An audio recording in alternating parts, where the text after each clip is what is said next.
Vamos chegando, rapaziada. Quem tá por aí, por enquanto ninguém, vamos lá.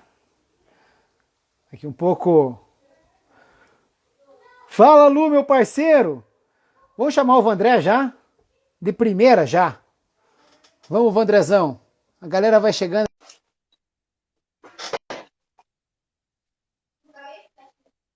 Deixa eu ver. Fala, Rafão. Moretão, amanhã é contigo. Ô, Vandré, que legal conversar contigo. Pô, velho, vou te falar que que legal. Primeiro boa noite.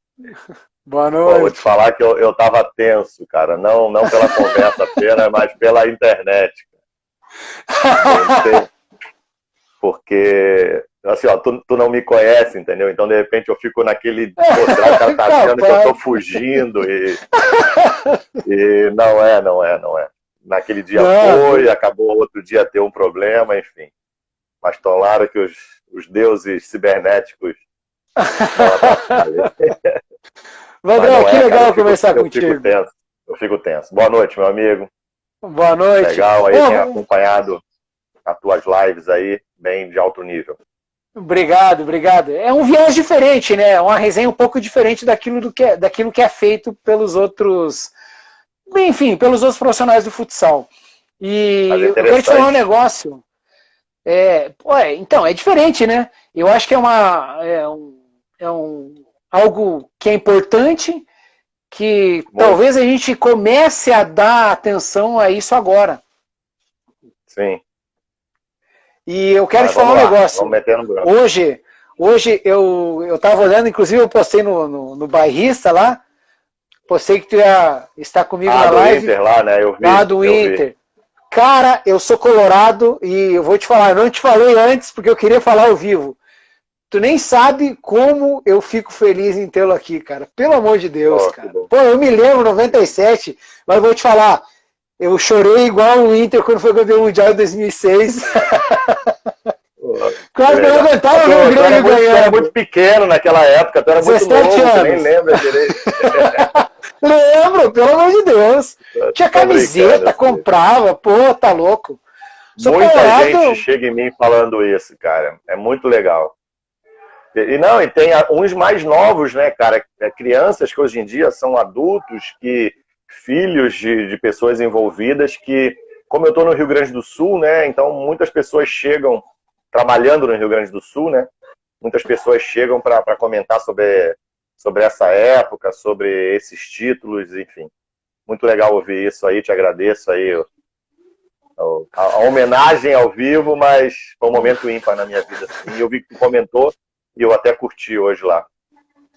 Cara, vou te falar, essa situação me remete a aquela sensação assim, cara, tirou um peso da cabeça dos colorados, mesmo sendo no futsal. Mas pode ter certeza que aquilo ali me motivou a jogar. Tu lembra, naquela década ali, de 90 e pouco, o Grêmio estava acima. Pelo amor de Deus. Futebol, né? E o futsal meio a torcida, os próprios jogadores, eu tenho contato com o Arilson, agora a gente está um pouco distante, mas até hoje tive muito contato com o Fabiano, o Cachaça, fera, cracaço. Porque o Odaí, que é o treinador do Fluminense hoje, era daquela geração também, e o pessoal do campo ali, a torcida, meio que abraçou o futsal, sabe? Pelo momento do Grêmio estar um pouco acima, bastante acima, na verdade, na época. O pessoal abraçou muito a gente, sabe? Então foi um momento muito especial. Ó, o Carlinhos aí, ó, Montovanelli entrou, fez o gol também. Fez o quarto gol lá, né? Que legal. Um Sensacional bem especial, isso. E é bom, cara, relembrar isso. E aí tu Barbosa, goleiro. Até hoje. Travou. Volta. Carlinhos, que legal tu participar aí. Pô, muito legal. O Vandré deu uma travadinha lá. Vocês conseguem me ver, me ouvir bem? Tá tudo tranquilo? Pessoal, enquanto o Vandré não retorna com a conexão dele, deem setinha, enviem coraçãozinho, vão curtindo, vão enviando com mensagem para os amigos de vocês verem, porque essa live é muito legal com o Vandré. Aí voltou o homem aí, ó. Voltou, deu uma travadinha de novo. Normal. Ô, Vandré, me fala uma coisa. Qual a grande diferença, por exemplo, tu foste campeão, multicampeão com o Inter e pegou essa fase na Ubra também. Qual a grande diferença? Também, ó, o Barbosa exatamente, o Barbosa era goleiro do Inter. E o Barbosa a diferença do Inter para a Ubra? Isso. Cara, a diferença, nesses 2 primeiros anos, né, em 96 nós fomos campeões da Liga, em 97 campeão mundial, né? Então era Inter-Ubra nos 2 primeiros anos. Nos 2 primeiros anos não, teve um ano antes, 95, se eu não me engano, que subiu, acho que da bronze para ouro, eu não estava, né? Eu cheguei em 96 e nesses anos era Inter-Ubra, então nós usávamos a camisa do Inter, nós tínhamos acesso ao gigantinho, mas a maior estrutura,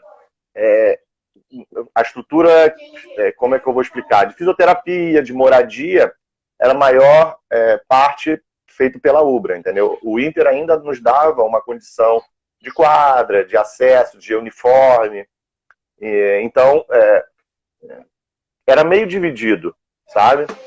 E aí, a partir do momento que nós fomos campeões, em 98, criou uma divisão, né? A Ubra montou uma equipe, resolveu montar uma estrutura independente, e o Inter também continuou com mais dificuldades, porque, querendo ou não, a empresa, num time de camisa ali, se não tiver, eu falo isso muito, não tiver um departamento de futsal, uma estrutura tipo um Corinthians tem na vida, realmente é difícil de sustentar, porque o campo suga bastante, né? Suga. E aí a Ubra montou e o Inter continuou. E aí eu fui para a Ubra. E aí, cara, é aquilo. Tinha um lado bom da estrutura que continuou, mas perdemos aquela paixão do torcedor. Sangue. Perdemos o Gigantinho, que é um ginásio que eu vi outro dia, que estava meio abandonado. Mítico. Que é triste. Mas que ali respira, né? Futsal, os momentos que nós passamos ali são inesquecíveis. Então, a estrutura continuou, os salários, enfim. Até o prestígio dentro do futsal, né? Porque, querendo ou não, as empresas, se elas investem, elas continuam com prestígio no futsal, diferente do campo, né? Então, comporta o prestígio, mas com menos torcedor, a camisa pesada, aquela coisa do calor do torcedor, a gente perdeu. Então, acho que essa foi a maior dificuldade. E pelo destino, né? A final do estadual foi Ubra e Inter. Não sei se tu vai lembrar, em 98. E o Inter ganhou dentro da Ubra o gauchão de 98. E foi bem complicado ali a situação, porque acabou criando uma rivalidadezinha, não entre nós jogadores, mas entre parte de gestão. E nós fomos campeões da Liga, né, em 98, só que o estadual, a final, acabou sendo obras do destino, né? Ubra e Inter, e dentro da Ubra, dentro da faculdade, no ginásio que tinha lá, o Inter ganhou. Eu até não joguei, eu estava lesionado, não joguei a final, mas nós tínhamos um time para ser campeão e o Inter tirou o título da gente. Essa geração de jogadores, falando no que diz respeito à mentalidade, esses caras eram muito fortes?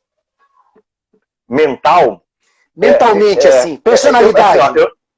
Então, assim, é um pouco difícil eu mensurar essa questão, porque eu estava muito envolvido dentro de vestiário. Então, tipo, uns a gente reparava que tinham mais controle emocional. Mas eu falo isso muito para os meus atletas hoje em dia.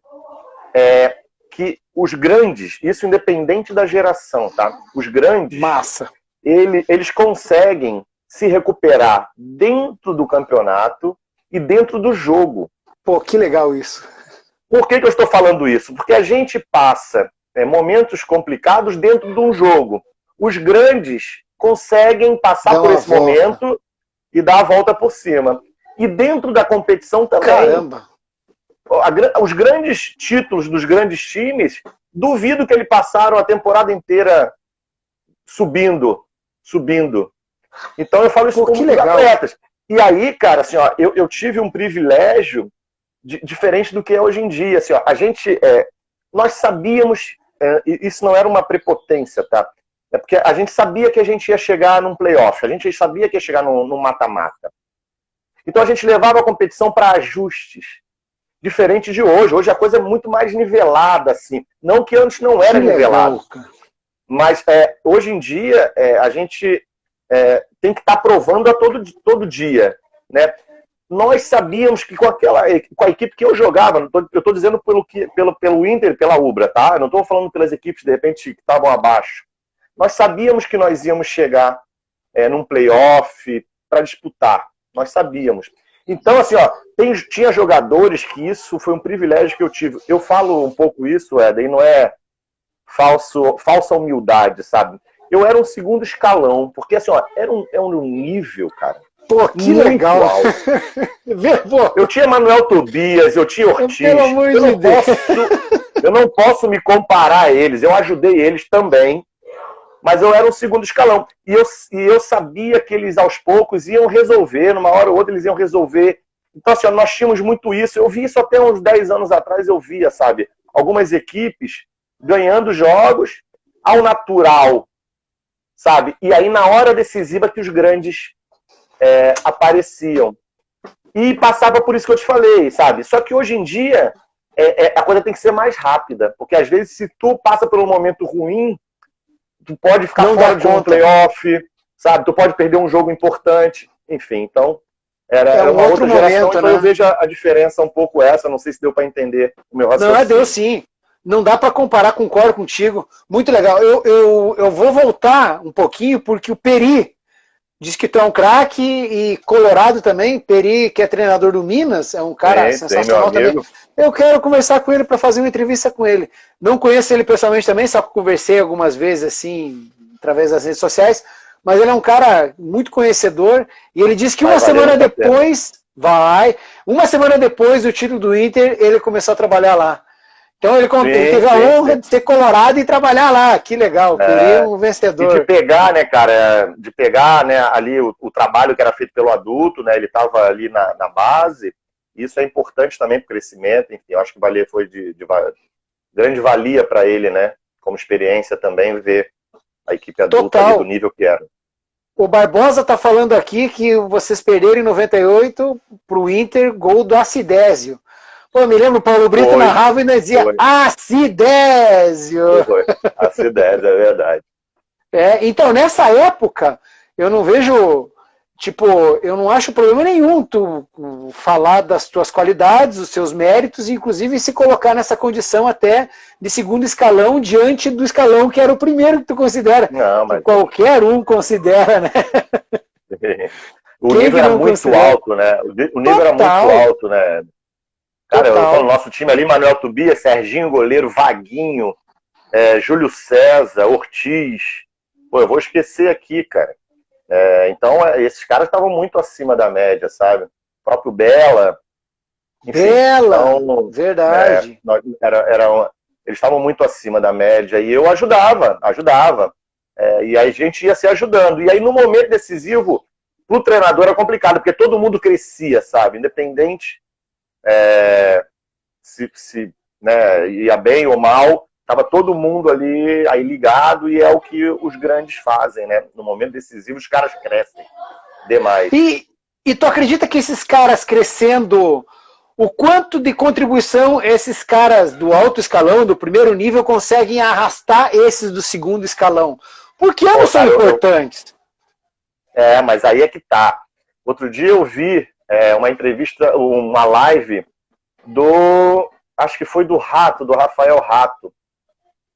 Não sei, eu tenho quase certeza que foi do Rafael, falando do Inter Movistar, né? Falando do Ricardinho, né?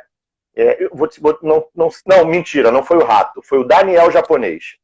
Eu vi uma live do Daniel Japonês, perguntaram a ele sobre a convivência do Ricardinho, e ele falou isso. Pô, cara, o Ricardinho, ele é muito acima da média em todos os sentidos, sabe? Pô, que legal. Não apenas só no drible que ele dá. E o Daniel falou isso. Pô, a gente via ele num treino se cobrando, a rapidez que ele tinha para atacar, ele tinha para marcar. e é muita referência. E a minha referência era o Manuel na época. Meu Deus. Eu discordava até de algumas atitudes deles, assim, que o bicho era de personalidade, queria que jogasse um pouco da maneira dele, mas o cara era, assim, ó, o treinamento era, e dentre outros, tá? Eu peguei outros, né, nas gerações que eu passei, os caras no treinamento não tinha aquele papo de boleiro, de jogo é jogo, treino é treino, não tem essas coisas. O treino é jogo e jogo é jogo, sabe? E o cara ficava...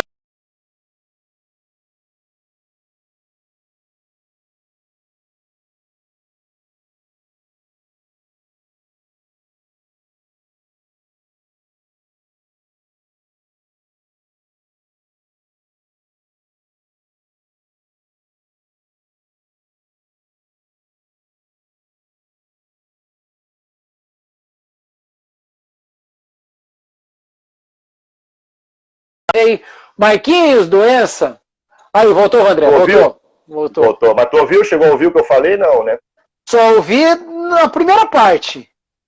Então, eu tava falando que esses caras, que aí o do Ricardinho, né, que o Daniel falou, essa eu peguei. E a minha referência era o Manuel, né, dentre outros, sabe? Não era só o Manuel, mas que os caras treinavam como jogavam, sabe? E isso servia de inspiração para mim. E hoje, acho que na época, acho que eu fazia meio por instinto, sabe? Entendi. Hoje eu entendo muito mais e me serve muito para minha vida como treinador. Sabe, a cobrança diária, sabe, de que tu tem que crescer dentro do... Entrou um monstro aí, ó. Pô, esse... Pelo amor de Deus, obrigado, Índio, que honra! Eu fiz estágio com a seleção em 2004, eu vi ele pisava na bola, assim, ele amassava a bola.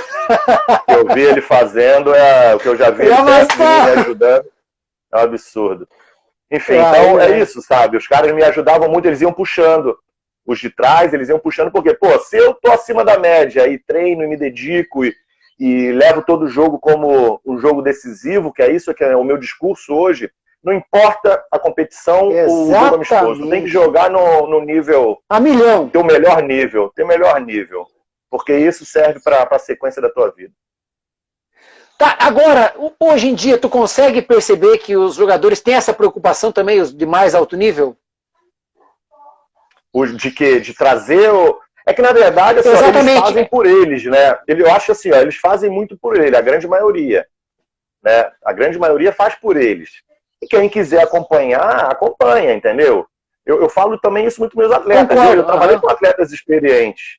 Né? E eu falo isso muito com os atletas mais novos. Vocês não aprendem só comigo. E se bobear, vocês aprendem muito mais com quem você está jogando do lado. Exatamente. Tá? Com quem está convivendo. Sabe? Então, assim, ó, eles fazem muito por eles. Esses caras de alto nível, eles estão preocupados sempre em evoluir. Sabe? Eles estão preocupados com o coletivo? Uns sim, a grande maioria acho que sim. Mas assim, ó, a evolução individual dele, eles não estão preocupados se o cara vai acompanhar ele.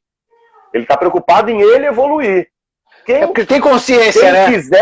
Quem quiser eles trazem, mas tem uns que não querem. E aí eles deixam na mão no meio do caminho, né? Da nossa, né? De quem for, enfim. Mas esse alto nível aí, os caras fazem muito assim por eles em relação à evolução. E claro, por incentivo, né? Do dia a dia. E aí o cara vai vendo que precisa crescer também, porque senão vai ficar para trás. Porque é uma referência. Esses caras dentro de uma equipe são referências, né, Hélio? Sim, esses caras do alto, da crista da onda, eles são referência. O cara que não acompanhar ou não ver eles como essa referência, ele tá fora, né? Ele tá fora. E nessa dimensão, assim, comportamentalmente falando, o quanto que esses caras... O que abate... Eu vou te colocar nesse nível também. O que abalava emocionalmente vocês? Cara, eu falo assim, eu acho que momentos abalam, sabe? O cara mais experiente, eu já vi caras experientes não conseguirem desenvolver o melhor. Sabe? Eu já vi o Manuel Tobias estar descontrolado emocionalmente. Eu já vi o Falcão estar descontrolado emocionalmente. Só que eles conseguem dar um clique, dar alguém ou ajudar, né? Porque todos nós precisamos de uma ajuda, e isso é a nossa função. Por mais que nós não somos psicólogos, né, formados, mas a gente entende um pouquinho né? E a gente ser humano, percebe concordo contigo. quando o atleta ou quando o cara está um pouquinho fora, seja o atleta entendeu o treinador entendeu o atleta. Então eu via que eles se descontrolavam quando, porque assim, ó, eles gostam de receber a bola, eles gostam de decidir o jogo, sabe? E o futsal é um jogo muito dinâmico. É diferente um pouco do basquete que eu vejo, que o basquete, os grandes, eles sabem o momento de decidir. Eles passam normalmente o primeiro, segundo, quarto, terceiro da NBA, tô falando da NBA, tá? Meio e os caras descansam. O futsal, acho que nós não temos essa capacidade ainda, sabe? Alguns têm, não estou generalizando, alguns têm. Mas eles querem estar resolvendo a todo momento. Isso é um pouco do brasileiro, acho que também. Então, eu via que eles, às vezes, quando a coisa não estava acontecendo, alguns, não todos, cobravam porque queria ser mais municiado, queria ser mais entendido o jogo dele. E, às vezes, como eu falei, a gente tem que colocar ele no lugar dele, né? Ou eu no meu lugar. Né, já que me botou nesse bloco. Aí envolve o treinador, envolve o líder da equipe, que às vezes não é nem o treinador, sei lá, o capitão, que nem sempre o capitão é o líder total, mas enfim. E aí o cara fala, calma, segura, ou dá uma chamada, porque aí dá um start nele, para ele baixar um pouco, por mais que ele não goste, e crescer dentro do jogo, que é o que ele fazia. A grande maioria se recuperava prontamente. E o que tu traz dessa parte de quadra e tu usa muito fora agora, nessa questão da gestão das tuas emoções mesmo, do teu amadurecimento emocional, da inteligência emocional? O que tu traz que te ajuda muito hoje? Cara, assim, ó, eu vou até falar, eu não sou um cara... como é que eu vou explicar? Eu não sou um cara exemplo de serenidade, sabe? Não, mas é o teu jeito, não precisa ser tranquilo. Eu não sou um cara... quem me conhece sabe, eu não sou. Eu falo isso, eu consigo entender tudo que está acontecendo comigo, tá? Show! Isso eu vou te falar. Muitas pessoas podem dizer, mas isso é impossível, né? Eu consigo, pelo menos até hoje, legal. Eu nunca deixei de fazer uma leitura por eu ter me irritado com a arbitragem, ou por eu ter me irritado com o atleta, sabe? Sensacional. Eu não estou dizendo, como é que eu vou falar assim, Éder, faça a mesma coisa? Eu não sei, né? Cada ser humano é um ser humano, né? E eu consigo. Às vezes, eu preciso do start, que eu falei. Sabe, de repente, até um atleta, já teve vários, André, calma que a gente precisa de ti. Pô, que legal. E às vezes eu já falei, que calma. E às vezes, mas esse que calma é o momento de eu dar uma pensada. Não é porque eu falei que calma o quê, que eu não pensei no que ele me passou. Tá me entendendo? E aí eu falo isso e respiro, e aí é o startzinho que eu digo que a gente consegue voltar. E muitas vezes eu falo, não, tá certo, vou calmar, como a gente faz com os atletas. A gente, na outra live, a gente começou a falar até de um tema, me alongando um pouquinho. Não, pode falar, estou aprendendo, né? Aqui. Eu falei um pouco isso, né? Nós somos seres humanos, né? Nós temos as nossas fraquezas, nós temos os nossos erros, nós não somos perfeitos. Né? Nós não somos perfeitos. Nós somos privilegiados por entender, de repente, um pouco mais de quem não é treinador, né? De ter uma visão diferente de quem não é treinador. Mas nós temos os nossos medos, as nossas fraquezas, os nossos momentos de deslize. E eu acho que o diferencial é a gente conseguir que isso não ultrapasse e não ultrapasse. A emoção não ultrapasse a razão, mas a emoção ela está evidente. E o que tu me perguntou antes, volta no quê? O que eu trouxe é a competitividade, cara. Que é por isso que eu vivo esse jogo intenso, essa maneira minha intensa de lidar, sabe? Eu sou um cara que eu quero ganhar a todo preço. Mentira, desculpa, deixa eu me recompor. Mas eu entendi, tem limite. Hoje em dia a gente tem que ter muito cuidado com o que fala, né? Fica tranquilo, aqui não tem ganho não. Meu. Mas assim, ó, eu gosto de ver e vencer. Aí é um ponto bem importante. Assim, ó, o vencer não é o vencer apenas ser campeão. eu ver minha equipe evoluir. Isso é uma vitória para o treinador, e você sabe disso, cara. Sabe, tua equipe fazer um jogo de excelência e às vezes tu perdeu o jogo, mas, pô, cara, tu sair satisfeito. Isso para mim é vencer. Eu falo muito isso, assim, ó, uns podem até discordar, mas eu falo que para mim o melhor momento não é o jogo. O melhor momento é o treino, cara, pro treinador. Porque o treino tu pode parar, tu pode corrigir, tu faz a evolução. O jogo é o resultado do que tu fez semanalmente. Mas, às vezes, tu não tem o controle remoto, vai para a esquerda, vai para a direita. Não, tabuleiro de xadrez, envolve torcedor, envolve árbitro, sabe? Envolve uma lesão que tu não tem controle. Então, o prazeroso, para mim, é o treino. O jogo é só o resultado final. Pro atleta, não. Pro atleta eu acho diferente. Pro atleta, o prazeroso é o jogo, né? O treinamento é um pouco, às vezes, sacrificante. Enfim, então é o que eu levei. Eu levei para a minha vida como treinador a competitividade, o entendimento do jogo, né, das maneiras, das nuances do jogo e vestiário. Tem muito, né? Eu acho que é um ponto importante ser citado. Lidar com eles, porque não é fácil. Lidar com gente assim, né? Lidar com as pessoas não é fácil. E lidar com atletas é menos fácil ainda, mais difícil. Concordo contigo. Meu parceiro Christian, goleiro da CBF, começou em 2001 lá em Santa Maria, comigo em 2002. A gente chutava, eu era preparador físico, preparador de goleiros lá, e dava bolada nele lá. Não acertava uma. O Carlinhos Montomanelli falou ali que o Velasco fala a mesma coisa. A mesma coisa, exatamente. Eu não sei de qual parte, mas enfim. Bom, que referência boa. Talvez o contexto geral, né? Só o Velasco. O Christian fala que uma das coisas que eu gosto do Vandré é o papo cabeça, como ele diz, as conversas que ele tem com os atletas. Ele leva pra vida toda. O que, goleiro? O Christian goleiro. É meu atleta, pô. O goleiro da CBF hoje. Exatamente. Foi meu atleta lá no Guarani. Eu conheci o irmão dele, era um baita lateral esquerdo. O Regis, irmão do Christian, era um baita lateral esquerdo também. O Christian citou uma situação agora, Éder, assim, ó, que eu sou um cara, eu falo, às vezes eu brinco com os atletas, pô, parece que eu sou um... eu ia citar uma palavra, mas acho que não vem ao caso. Eu gosto de citar, aqui não tem problema. Sabe? Não, assim, ó, vamos dizer, parece que eu sou um pastor. Tá? E não então, mas assim, ó, e é do lado bom, que pode ser que pareça um lado pejorativo, entendeu? Mas não é. Porque eu gosto de influenciar na vida do cara, se possível.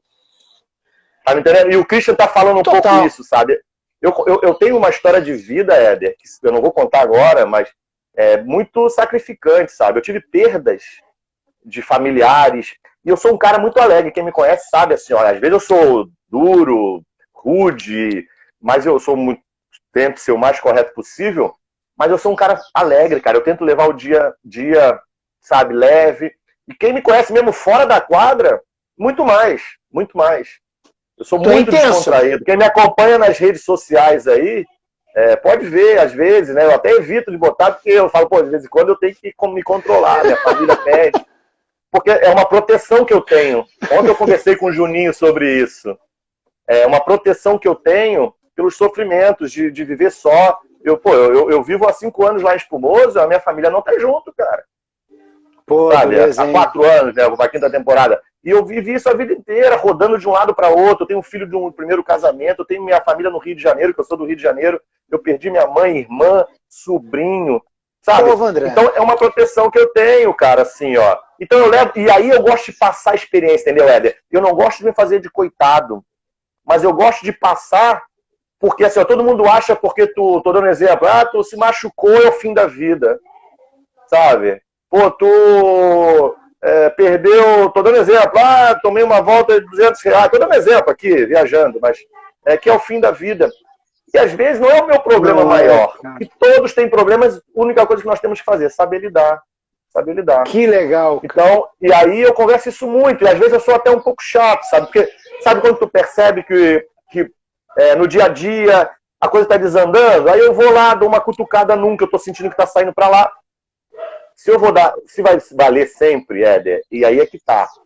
serviu para o Christian, serviu para o fulano, pode não ter servido para o Beltrano. Tá me entendendo? Mas eu faço o que meu coração manda e o que eu levo, eu penso como um treinador, eu penso como um teórico comandante, eu penso como um líder, fazer os caras crescerem não apenas como técnico e tático, mas como pessoas, mesmo que muitos já sejam adultos, né? Mas a gente está sempre aprendendo. E isso eu falo que eu citei isso porque o Christian falou, entendeu, Éder? E é um cara experiente, cara, que está numa equipe de nível, poderia até nem falar nada.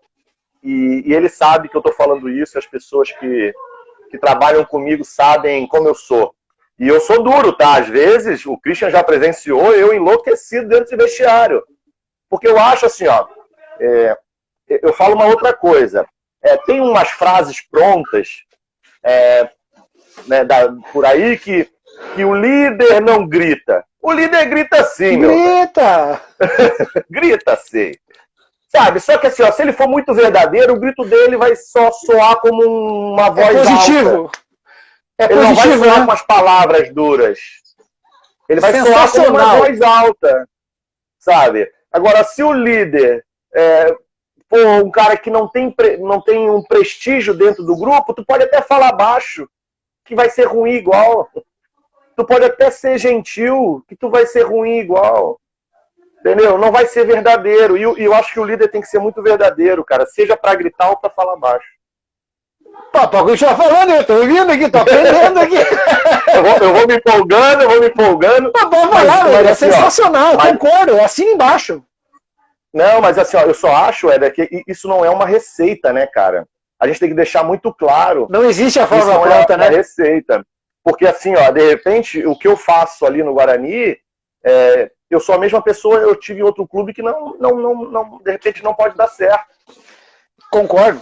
Sabe? De repente, sei lá, um cara tá me vendo aí, pô, eu vou virar treinador, então agora eu vou chutar o balde. Não é assim. Não é assim. Mas muito do feeling, né? É do feeling, do dia a dia, da confiança que tem. E um dia eu gritei e errei. Pela verdade, pela confiança, eu vou lá, ó, acho que eu exagerei. Eu ia perguntar isso aqui agora. O que tu... Pô, você está... Caramba! Eu ia perguntar isso pra ti. O que tu faz com o erro? Cara, eu peço desculpas. E vou te falar, não é só sobre liderança, é sobre... Pô, cara, vida, né? Gente! Eu já virei para atletas e falei assim, ó, meu velho, eu não sei mais o que fazer. Ou vocês me ajudam, a gente vai perder o jogo. Caralho, vou falar. Pô, pode perguntar isso. Se tiver algum atleta meu por aí, diz se é verdade ou mentira. Eu já falei isso, ó. Eu tentei todos os meus artifícios, o meu conhecimento, cara. Ou vocês me ajudem ou a gente vai perder o jogo. Eu não sei mais o que fazer. Da mesma maneira, eu já parei várias e várias vezes. Falo assim, ó, faça assim que vai dar certo. Se fizer assim não der certo, a responsabilidade é minha. É sempre nossa. É sempre nossa. Mas às vezes a gente precisa falar isso. Pô, tem um lance muito claro na final do ano passado, no jogo lá em Espumoso. Tava 3-3 contra o Atlântico. E eu já tinha feito isso outras vezes. Não foi uma coisa esporádica, eu já tinha feito uma ou outra vez. O 3-3, faltava 2 minutos, eu pedi um tempo e falei, cara, o que vocês fizeram hoje aqui, ó, eu não quero ser você. A gente pode até tomar o 4º gol deles aqui, ó. Eu não tenho o que pedir para vocês mais do que vocês fazerem. Alguma coisa, eu não lembro as palavras que vêm muito do coração. Vocês já estão de parabéns, cara. Agora, pelo que vocês fizeram, entrem lá e tentem ganhar esse jogo nesses últimos 2 minutos. E não foi a primeira vez que eu fiz isso. Eu fiz isso num jogo em 2017, se eu não me engano, contra Carlos Barbosa. Mesma coisa, estava 2-2 ou 3-3. E por incrível que pareça, a gente ganhou o jogo, fizemos o gol, faltando um minuto. Eu fiz a mesma coisa, vocês já estão de parabéns. Estava 3-3 o jogo, 2-2. E nós ganhamos ou 3-2 ou 4-3. Dessa vez não deu certo, mas assim, ó, eu falo porque é aquilo que o meu coração está mandando no momento. Da mesma maneira que eu já falei, meu velho, se vira aí. Espetacular, Vandré. Essa relação de confiança que tu tem com os teus jogadores, assim, tu consegue fazer com que eles passem isso pra frente entre eles? Não sei se todos, Mas eu acho que dentro do momento, e outra, não sei se todos e não sei se para sempre. É igual que tu falaste do time, às vezes pode ser diferente, né? Aquela temporada, sim. Porque eu vou falar isso pra eles. Por que tu tá com medo se eu te dou o respaldo? Tá com medo de quê? Tu pode errar, meu velho. Eu erro pra caramba. Se eu erro, que teoricamente vocês acham que nós treinadores somos exatamente os perfeitos, né? Que a gente não pode errar, eu erro de repente muito mais que vocês. Então faça o seu melhor, se dedique, porque isso daí, cara, na hora certa as coisas acontecem. A verdade é essa. E uma hora vai acontecer, não é verdade? Se faz certo, vai. E a coragem, né? Porque o jogo é coragem, né? O jogo é coragem, né? Coragem. O Christian tá aí, eu lembrei de uma história, eu falar para dar uma moral para ele também, porque ele é sensacional, esse menino. O primeiro jogo profissional dele, eu era preparador físico, foi lá contra o Caipirinha, que depois virou John Deere, em Horizontina. Nós ganhamos de 6-3, o primeiro jogo do Christian, só não fez chover lá, fez 3 gols o Christian. Fez 3 gols, ele vai lembrar. Ele não pode esquecer. Pra mim não faz, velho. Pra mim não faz. Mas ele fez. Carlinhos. Ele fez. Carlinhos. Fabiano entrou aí agora também. Fabiano fez ontem a live com ele. Pô, ele fez uma comigo também muito legal. Juninho. Muito legal a resenha com ele, muito legal. Não, ele é fenômeno. Ô Vandré, tu gosta de... Eu percebi que tu é um cara muito intenso. E essa relação com intensidade, pra mim, combinado com essa verdade que tu tem, cara, eu acho que não existe fórmula certa, porque cada pessoa é diferente. Mas isso aqui faz parte de cada fórmula. Intensidade, verdade e vulnerabilidade. Tu mostrar tua vulnerabilidade, tuas fraquezas, eu acho que isso é um elo que aproxima tu de qualquer lugar onde tu esteja. E essa relação que tu tem da tua família, longe, tu envolve todo mundo para que essa seja a tua família. Eu acho que isso para mim também é espetacular.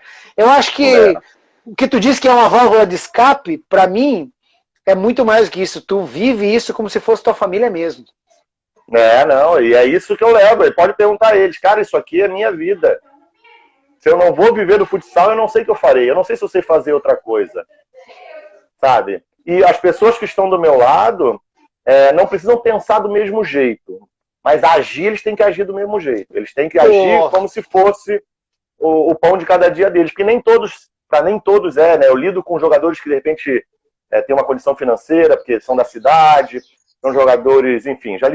Eu lido com vários tipos de atletas. Exatamente. Do maior alto nível ao menor. Então, eu tento levar isso, cara. Para alguns vai servir, para outros não. Eu falo isso, mas se eu dentro de um grupo de 15, 18 atletas, se eu conseguir atingir 2, 3, pô, eu tô saindo ganhando. Hoje em dia o mundo não atinge ninguém, pô. Hoje em dia o mundo, televisão, discurso, não atinge ninguém tá ouvindo mais ninguém. Então, hoje, se eu conseguir atingir 2, eu já tô no lucro. E eu acho que eu atingo mais, tá? Tu tem medo do futsal? Do futuro? Tenho. Do futuro. Tenho. Total. E não pelo coronavírus, tá? Eu sempre tive medo. A gente tem medo, né? É um esporte abandonado por muitos, né? É um esporte sem pai, sem mãe. Né? E eu falo, Éder, de cadeira. Porque assim, a gente tá falando de título pelo Inter, Mundial. Eu já passei problemas seríssimos de falta de pagamento. Eu já passei em times que não tiveram estrutura, sabe? E como treinador eu também passo isso, cara. Eu sou, querendo ou não, ainda estou em evolução, ainda estou num processo, eu me considero um treinador novo ainda.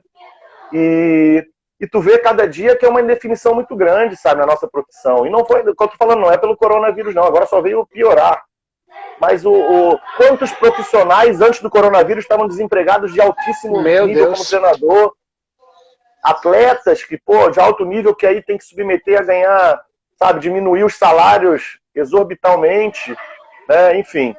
Então, o medo é esse, assim, de realmente o futsal que nós escolhemos, ou eu escolhi para ser a minha vida, de repente não me dá o retorno. E eu falo, o retorno não é financeiro, não. É um retorno de se sentir feliz ali onde dignidade. Tá, sabe, enfim. Às vezes a gente vê, às vezes a gente vê profissionais, como tu falaste, assim, gabaritados do mais alto nível, não conseguir ter a dignidade de viver. Cara, eu sou de uma geração que eu tive do lado atletas de altíssimo nível que ganharam dinheiro e atletas de altíssimo nível que ganharam o suficiente e hoje em dia passam dificuldade, cara. Passam dificuldade. Cara. Sabe? Então, assim, e a dificuldade de sequência, claro, uma coisa assim, ó, isso serve de exemplo para todo mundo, né? Que os caras, hoje em dia, acho que estão mais antenados, né?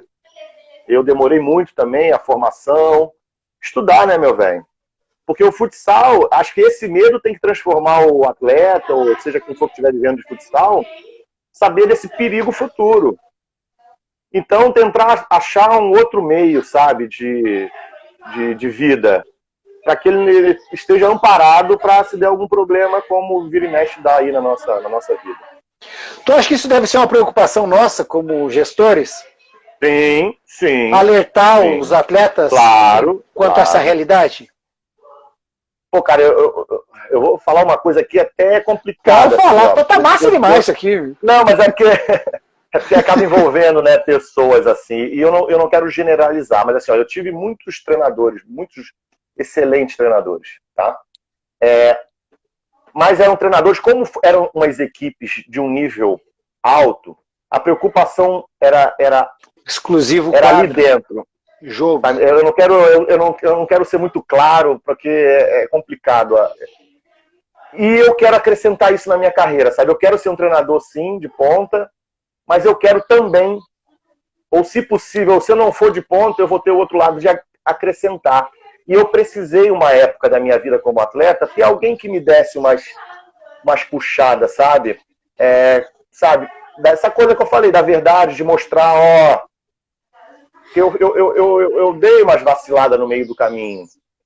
Enfim, então eu acho que isso, como tu perguntou antes, por isso que eu citei, eu acho que é a nossa função, sim. Eu acho que é a nossa função. Ainda tem muitos que não pensam assim, tá, Éder? Tem muitos que não pensam assim. Eu penso. Então, e a realidade do futsal hoje? Tu acha que passa por nossa passividade ou talvez uma deficiência nossa na gestão também? O futsal está do jeito que está por culpa nossa? Sim, eu acho que é culpa nossa, que eu digo do futsal, né? Não digo minha e tua. Da comunidade toda, todos os envolvidos com o esporte. É um tema bem complexo. Porque assim, ó, de repente os profissionais podem já jogar a culpa nos comandantes da classe, né? Numa confederação, numa federação, né? Mas eu acho que os treinadores, vou falar da minha classe, da nossa classe, eu acho que os treinadores deveriam ser mais unidos. Muito mais unidos. Sabe? A CBFS tem a sua culpa, a FIFA tem a sua culpa, a Conmebol tem a sua culpa, mas nós, e aí nós, porque somos treinadores, deveríamos estar mais juntos, deveríamos estar mais unidos. A Espanha hoje em dia se tornou uma potência profissional de treinadores na Europa, na Ásia, porque eles se juntaram e os portugueses também fecharam o cerco. Fecharam o cerco para os da América do Sul aqui. Então, passa muito por essas questões. De gestão, óbvio. Eu acho que muito pela gestão, mas muito por quem está envolvido. Porque, assim, ó, só que até certo ponto é muito complicado. A gente estava falando de um esporte que dá medo, né? A gente falou de um esporte que dá medo. E aí, cada um meio que... como eu vou explicar? Cada um meio puxa que o seu... se amarra, né? Exatamente. Puxa pro seu lado, sabe? Eu não vou exigir de ti, sabe, Éder, que não vai exigir de mim, que vou lá brigar, pelo menos por enquanto. Aí muitos podem falar assim, não, mas vocês também... Eu sou, né? Se perguntarem a minha opinião, mas eu não estou com acesso. Né? E os que estão com acesso também não têm totais obrigações e não têm oportunidade também de expor o que pensa ou mudar. É difícil, né? É muito complicado. Agora, o que eu acho que alguns treinadores estão fazendo é isso. O próprio Marquinhos Xavier, pô, é um cara acessível a tudo, dentre outros. Muito. Cara, dentre outros, tá? E acho que esse momento de lives, de coisa, está aproximando muito isso, está ajudando muito. Eu já vi muita troca de informação que era elitizada. Elitizada ou... Porque assim, ó, tu fazia um grupo de estudo lá, um curso em outro lugar. Tu seleciona. Nas lives, não, tu não seleciona. Então eu vejo que tem umas trocas, eu vejo dos caras aí de nível que pode evoluir. Mas acho que todos nós temos parcela de culpa, sim. Concordo contigo. E agora na quadra, no que diz respeito à montagem de plantel e montagem de planejamento, o que tu leva em consideração nessa questão comportamental? O que o jogador precisa ter para jogar contigo? Ou tu gosta, não gosta de taxar um perfil? Não, eu gosto, né? Perfil técnico, tático e emocional, né? A gente, hoje em dia, eu falo isso muito para os atletas. E o emocional, ele não é emocional se ele vai me resolver dentro da quadra no momento de dificuldade, porque isso a gente não mensura olhando de longe, tem como, né? A gente tem ideia, né? A gente tem ideia, conversamos com os treinadores, né? De repente que passaram por ele, né? Isso a gente consegue montar. São duas situações, Éder. Eu estou falando não o que eu apenas faço, eu acho que é o que o geral faz. Tem as equipes que escolhem. Eu quero esse fulano, esse Beltrano. Tem as equipes que pegam um segundo escalão. E tem equipes que pegam a sobra. A verdade é essa. Exatamente. Às vezes, desse segundo e terceiro estágio, às vezes tu não consegue montar uma equipe com todas as características do que você imaginava.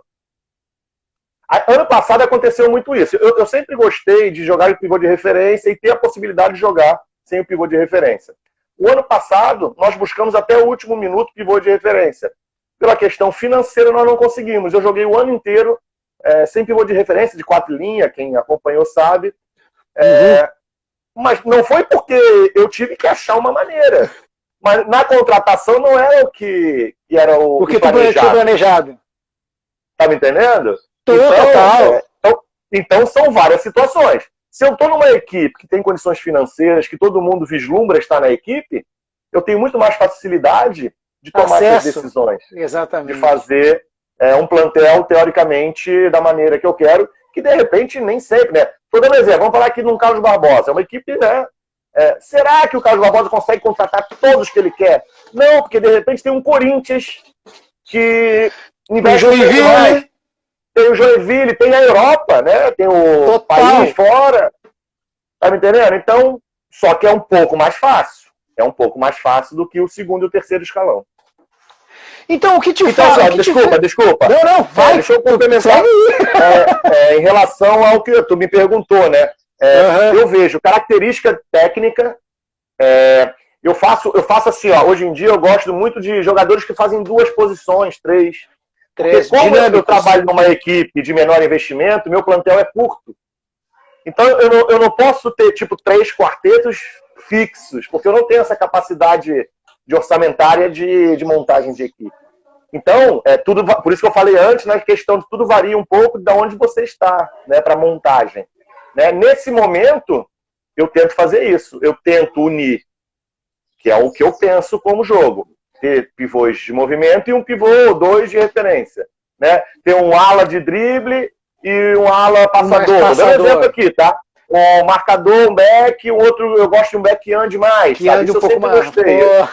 Apesar de eu ter o Deivão, até citando o Deivão, que jogou esse ano comigo, ano passado, no caso. E o Deivão é um back mais fixo. E eu cheguei jogando de 4 linhas.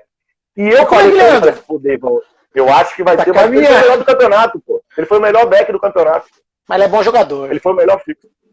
E eu fui o melhor fixo. Tá me entendendo? Então, assim, então tudo varia das situações, momentos, mas eu vejo essas questões. Técnica, tática e a emocionais fica, claro, com informações de terceiros, então, para montagem. Mas esse eu vou te fazer, eu ia te perguntar, mas não vou te perguntar, eu vou te fazer um elogio.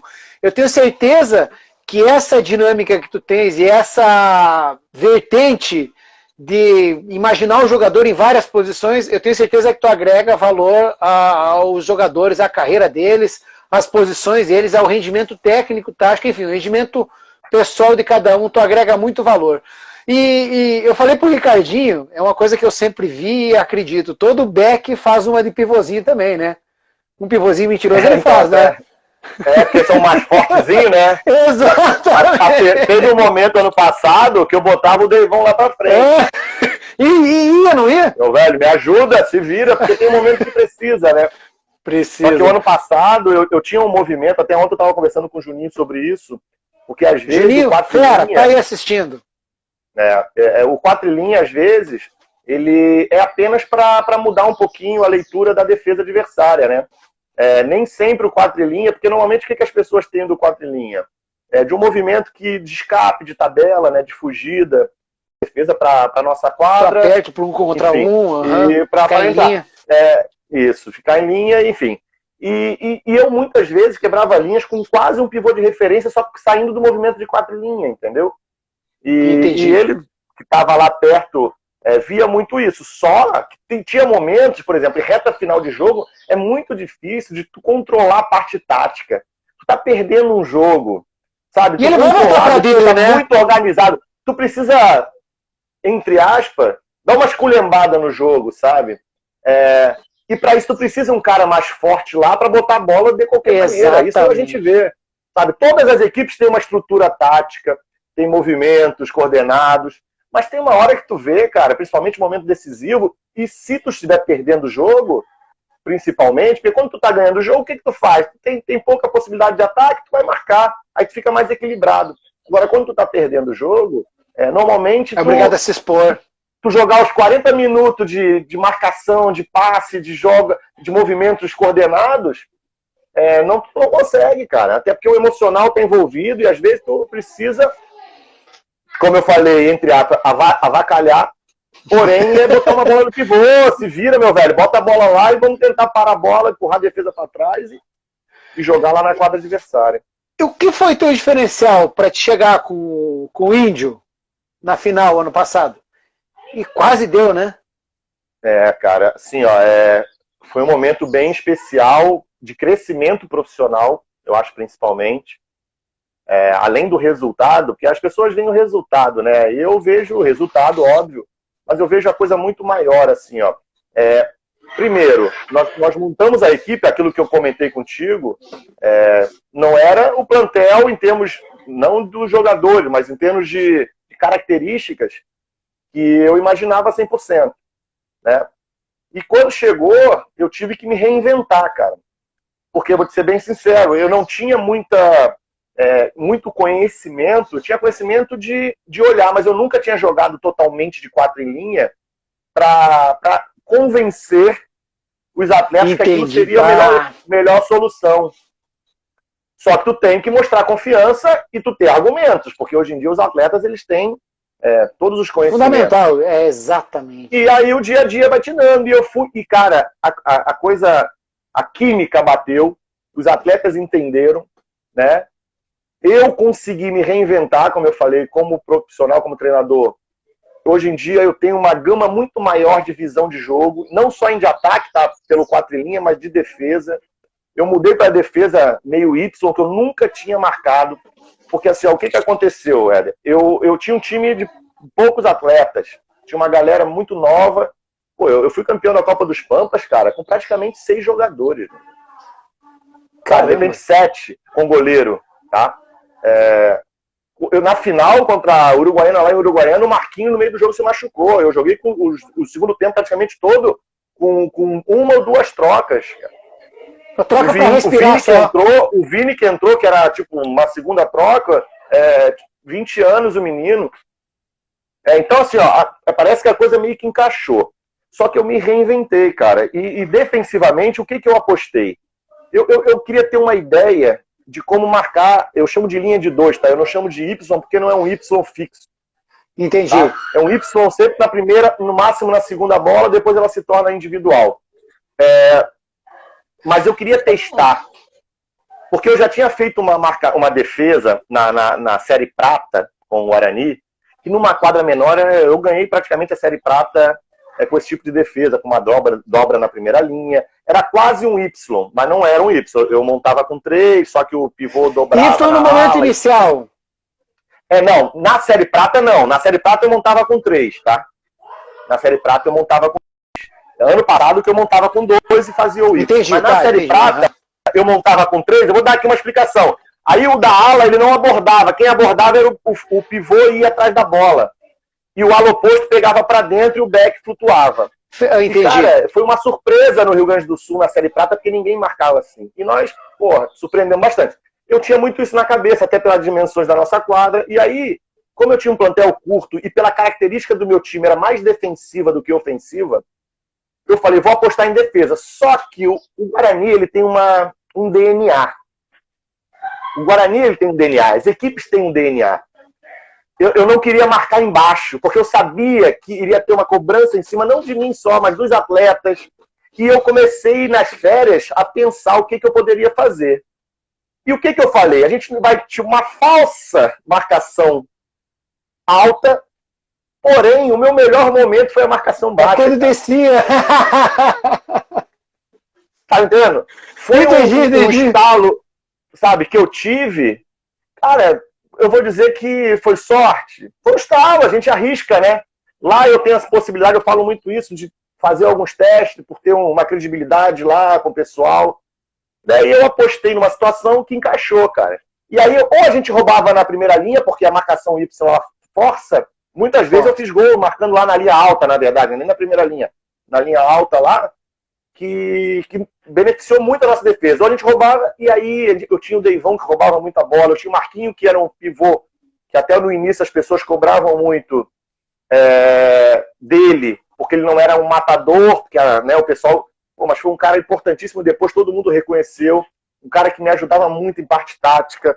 Eu tive esse benefício, depois chegou o Gleison no segundo semestre, eu tinha o Beiso, eu tinha o Alisson, que até no primeiro semestre ele não jogou, enfim. O Rap, que estava no momento áureo, né, voando, foi o melhor da Liga Gaúcha no primeiro semestre. Então, assim, o Vini, que era um menino novo, que decidiu na hora certa. Então, as coisas meio que encaixaram. Sabe? E depois veio o Gleison, que aí foi o diferencial em termos de ataque, porque eu não tinha jogador muito de 1 para 1. Então aí eu melhorei um pouquinho mais ofensivamente, perdi um pouquinho defensivamente, mas melhorei. Então foi os ajustes da temporada, mas eu acho que o principal da temporada de alto nível foi a coisa encaixar, sabe? A química deu certo e os atletas abraçaram a causa. Sabe? Eu falo muito isso, não adianta nada eu expor, colocar o que eu penso, se os atletas não abraçarem. Não comprar. Eles abraçaram, entenderam. Então, e eu entendi a deles também, o limite deles também. Querendo mais sempre, né? Mas é isso. O Resenha, esse menino aqui, o Lucas Eduardo 95, ele foi meu jogador. Foi pivô 3 anos do meu time. E ele roubava muita bola desse jeito mesmo, porque ele gostava de arriscar. Magrelo, perna gosta de arriscar. Ele tá falando aqui porque eu gostava. Eu disse, vai, acredita que tu consegue mesmo. E ele adivinhava mesmo. Risco, né? Porque ele acredita no retorno. E a nossa vida é um risco, pô. Total. Quem diz que se a gente marcar equilibrado, sem botar pé na bola, que se a gente não vai tomar o gol? Se a gente não dobrar a defesa, não vai tomar o gol. Se a gente não mudar a estratégia, a gente não vai tomar o gol. Então é mesmo, né? Mas, André, cara, tá acabando. Eu vou te falar um negócio. Vamos ter que fazer mais. Mas que bom, cara. Que bom. Pelo menos a internet ajudou. Que legal te escutar, velho. Eu vou te falar um negócio. Espetacular. Mas eu pararia. O Aladinho tá mandando aqui parabéns, André, pelo trabalho. Aladinho, fera, cara, que legal. Fazia pouco gol também, Aladinho, né? Sim, pô, cara, que legal. Meu Deus do céu. Fiz uma live com ele, muito legal. De cara aí, ó. Eu falo demais, cara. Até eu tô engasgado, eu tô pra fazer a live contigo faz 3 semanas. Tá tudo engasgado, eu comecei a falar, mas, pô, cara, pra mim é um prazer aí ter o contato contigo, né? A gente não tem muita proximidade, mas estamos estreitando relações. Vamos, em nome de Jesus. Lives. E para mim é um prazer aí, eu sei que tem um cara do bem aí, te agradeço pela oportunidade. Eu agradeço a ti, agradeço a todo mundo que participou, que mandou mensagem aqui. Perdão, o André fala mesmo, e eu escutei, porque que legal de escutar, André, que legal. Vou te falar um negócio, espetacular, demais. Eu ficaria 3 dias te ouvindo aqui. Vamos fazer outras lives mais pra frente. Obrigadão, André. Obrigado, Deus te abençoe em nome de Jesus. Um abraço a todos aí. Fiquem com Deus. Valeu. Valeu.